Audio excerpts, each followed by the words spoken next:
তোমার মাথার মধ্যে একটু একটু যন্ত্রণা টাইপের হয়, বা তোমার মাথার মধ্যে কি সারাদিন নানান ধরনের চিন্তা ভাবনা ঘুরতে থাকে, যেমন এটা করলে এটা হবে, ওটা করলে এটা হবে, এটা করলে সেটা হবে।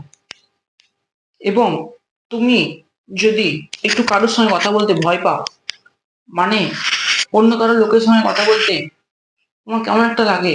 এছাড়াও তোমাকে কোনো কাজ শুরু করার আগে তুমি শুরু করতে পারো না, মানে তোমার মনে হয় যেটা আমি আজ বাদে কাল করব, আজকে রাখে কালকে কাজে শুরু করবো।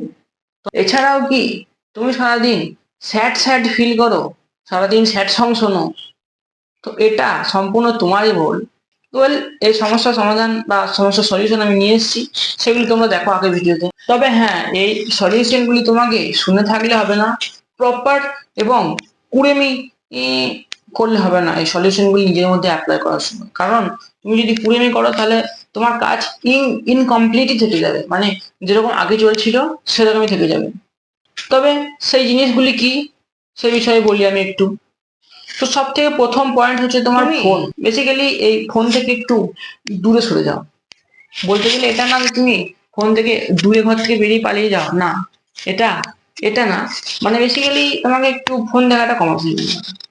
তুমি যদি তোমার ফোনের ওয়াচ টাইম 11 থেকে 12 ঘন্টা হয়, তাহলে সেটিকে তোমাকে কমিয়ে 6 ঘন্টার মধ্যে আনতে হবে। বেসিক্যালি তোমার সব থেকে প্রথম পয়েন্ট এটাই হবে, এটাও খারাপ 6 ঘন্টাটা, তবে তুমি প্রথম থেকে এটাই শুরু করতে পারো। তোমার যে কোনো 10 ঘন্টার ওপরে যদি ওয়াচ টাইম হয়, তুমি সেটাকে 6 ঘন্টা নিয়ে এসো। আমি জানি না তুমি কিভাবে করবে। তুমি বেসিক্যালি ফোন সুইচ অফ করেও রাখতে পারো, তবে সেটি তোমার মেন্টাল স্ট্রেস আরো বেড়ে যাবে, বলতে গেলে তোমার চিন্তাটা আরো বেড়ে যাবে। তো তুমি কি করতে পারো, তুমি এই সময়টিকে, যে সময়টি তুমি বাদ দেবে, মানে বেসিক্যালি তুমি 10 ঘন্টা 4 ঘন্টা তুমি নিজের মধ্যে অ্যাপ্লাই করতে পারো।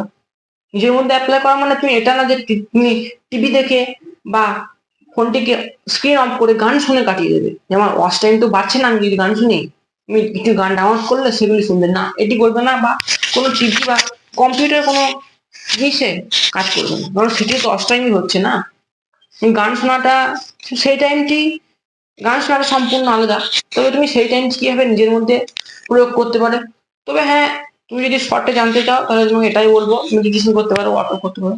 যে ভিডিওগুলো তুমি যদি দেখো ইউটিউবে, তবে হ্যাঁ তুমি সেগুলো দেখে অনেক উন্নতি পাবে। এবং কিছু ভিডিও আমি পেছনেও বানিয়েছি, তুমি চ্যানেলে যে ফলো করতে পারো। সেই যে টাইম তুমি ফাঁকা পাবে সেই টাইমটি ভিডিওগুলি পয়েন্টগুলি ফলো ফলো করতে পারো। তো স্ট্রেস বা চিন্তা বা দুশ্চিন্তার মেন কারণ আমাদের ফোনই হয়ে যাবে। কেননা কারণটা বলি একটু আমাদের। কারণ আমি বেশিরভাগ সময়টি, যেমন বললাম 10 থেকে 12 ঘন্টা তুমি ফোনের মধ্যে দিয়ে থাকো। তুমি যখন তারপরে বিছানার মধ্যে যাও ঘুমানোর সময়, তখন তোমার মনের মধ্যে যে যে ধরনের চিন্তা ভাবনাগুলি আসেনি, বা ফোনের জন্য, ফোন ইউজ করার জন্য যে চিন্তা ভাবনাগুলি আসেনি, সেই চিন্তা ভাবনা সব একসাথে আসে। তার ফলে তুমি রাতে শোবার সময় আরো দুশ্চিন্তার মধ্যে পড়ে যাও, যেটিকে স্ট্রেস ওভার থিঙ্কিং আমরা বলে থাকি। তো ওভার থিঙ্কিং বেসিক্যালি কিছুই না, ওভার থিঙ্কিং করো সেটি একটি নির্দিষ্ট বিষয়ের জন্য করো। মানে এই না তুমি কোনো একটি তুচ্ছ জিনিসের জন্য ওভার থিঙ্কিং করছো, এটা না। একটি নির্দিষ্ট কোনো পরীক্ষা বা নির্দিষ্ট কোনো জিনিসের যেটা আমি পাবো এর জন্য ওভার থিঙ্কিং করতে পারো, সেটা স্বাভাবিক। তবে তুমি যদি কোনো অনির্দিষ্ট বা কোনো গেমে যদি মনে করো যে আমি, আমার কাছে এত পয়সা নেই, আমি গেমে পয়সা দিয়ে রাখবো, বা ফ্রি ফায়ারে যেমন ডায়মন্ড নাই, তুমি সেই হিসাবে ওভার থিঙ্কিং করতে পারো। এবং সেই হিসাবে করাটাও ভুল। তোমার নিজের মধ্যে নিজের ক্ষতি তুমি নিজেই ডেকে আনো। তো এগুলি বন্ধ করো। এগুলো তুমি একবার বন্ধ করে দিতে পারবে না, তো কিছুটা স্কিপ করতে পারো। মানে তুমি যদি নানান ধরনের ব্যাটল রয়্যাল গেম খেলে থাকো, সেগুলি বন্ধ করে কিছু ব্রেন গেমস খেলো, তার জন্য তোমার বুদ্ধি খুলবে। এবং যে কাজ তুমি ফাঁকা পাবে 4 ঘন্টা, সে কাজটি তুমি একটু আলাদাভাবে কাটাও। মানে একটু বাড়ি থেকে বেরিয়ে, যখন বাড়ি থেকে বেরোবে তখন বেসিক্যালি ফোনটা না নিয়ে যাওয়াই তোমার পক্ষে ঠিক হবে। তবে প্রথম থেকেই করতে হবে না, ধীরে ধীরে ইজি স্টেপ নাও। একদম হাই লেভেলে যেতে যেও না। আমি সারাদিন ফোন সুইচ অফ করে থেকে গেলাম, আমি ইউটিউবে দেখলাম, আমার স্ট্রেসের মেন কারণ আমার ফোন, সারাদিন ফোন সুইচ অফ না। তোমার দরকারি কলও আসতে পারে এবং দরকার থাকতেই পারে, এখনকার দিনে ফোন খুবই জরুরি বলতে গেলে। তবে হ্যাঁ, 10 ঘন্টা ফোন বা 10 ঘন্টা ওয়াচ টাইম করাটা খুবই খারাপ সবারই পক্ষেই। তাই এটিকে কম করো। দরকার পড়লে ফোন সুইচ অফ করে রেখে দাও। ঠিক আছে, তো 6 ঘন্টার মধ্যে নিয়ে আসো এবং কমেন্টে জানাও, আমি তার পয়েন্টে তারপরে তোমাকে ভিডিও নিয়ে আসবো। এবার আমাদের 2 নম্বর পয়েন্ট হচ্ছে মেডিটেশন। হ্যাঁ, এই টপিকটা আমি আগেও ভিডিওতে অ্যাড করেছি, তবে এই ভিডিওতে এই টপিকটি অ্যাড না করলেই নয়। কেননা এই টপিকটি খুবই গুরুত্বপূর্ণ, বলতে গেলে মেডিটেশন সবারই পক্ষে করা উচিত, এবং তোমার ফ্যামিলিতে আগেও অনেকজন করে এসছে, মানে তোমার পূর্বপুরুষরা আগে করে এসছে, তাই তোমাকেও এটি করা উচিত। এখনকার জেনারেশন মেডিটেশনকে খুবই খারাপ হিসাবে দেখে, কারণ মেডিটেশন করে বা কে এই যুগে? তুমিই শুরু করো। বেসিক্যালি কিছুই না, মেডিটেশন হচ্ছে 10 থেকে 20 মিনিট তোমাকে চোখ বন্ধ করে নিজের নিঃশ্বাসের উপর প্রতিফলন করতে হবে। এটাই প্রথম পয়েন্ট। এবং তুমি যদি একটু আপারে যেতে দাও, তাহলে আরো আছে, নানান ধরনের মেডিটেশন করতে পারো শুয়ে বসে। তবে হ্যাঁ, মেডিটেশনটি করার সময় তোমাকে তোমার ফোনটি বেসিক্যালি এই সময় সুইচ অফে রাখতে হবে, বা সমস্ত নোটিফিকেশন তোমাকে অফ করতে হবে, কেননা কোনো নোটিফিকেশন যদি আসে এবং সে তোমার মেডিটেশনটি সেই টাইমে ভেঙে যাবে। তুমি সেই টাইমে ফোনের প্রতি মনোযোগ দেবে এবং তোমার মেডিটেশনটি ভেঙে যাবে।